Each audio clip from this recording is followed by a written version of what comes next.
Where is the gorilla from? Gorilla কোথা থেকে এসেছে? Gorilla is from Congo basin. Gorilla Congo basin থেকে এসেছে। Hello students, welcome to our channel Shiksha Academy. আজ আমরা লেটস ডু, চলো করি, অ্যাক্টিভিটি 1। লেটস, চলো, আন্ডারলাইন দ্য কারেক্ট অল্টারনেটিভ, সঠিক বিকল্পটির নিচে দাগ দিই। এরটা দেখো, the polar bear can live, polar bear থাকতে পারে in moist icy cold hot condition. কোথায় পোলার বিয়ার থাকে?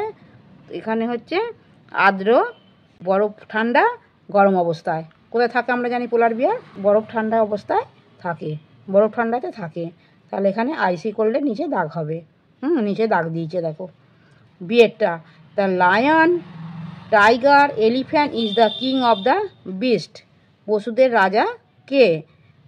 আমি জানি পশুদের মধ্যে পশুদের রাজা হচ্ছে লায়ন, সেখানে দ্য লায়নের নিচে দাগ দিচ্ছি। টাইগারও নয়, এলিফ্যান্টও নয়।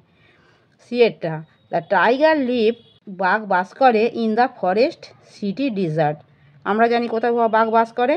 ফরেস্টে, বনে থাকে। সিটি বা ডিজার্টে কোথাও থাকে না।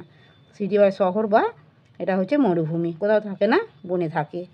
ডিয়েরটা, global warming is created by, মানে গ্লোবাল ওয়ার্মিং তৈরি করেছিল মেন মানুষরা, পোলার বিয়ার না ভালচার? কে তৈরি করেছিল? মানুষরা তৈরি করেছিল, সেখানে এখানে মেনের নিচে দাগ দিয়েছি। এটা the tallest animal of the group, জন্তুদের মধ্যে সব থেকে লম্বাকে?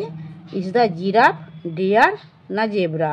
আমরা জানি পশুদের মধ্যে সব থেকে লম্বা হচ্ছে জিরাফ, তাই জিরাফের নিচে দাগ দিয়েছি। অ্যাক্টিভিটি 2, লেটস, চলো, অ্যান্সার দ্য ফলোয়িং কোশ্চেন, নিচের প্রশ্নগুলোর উত্তর দিই। এর which animal is the common food of tiger, বাঘের সাধারণ খাদ্য কোন প্রাণী?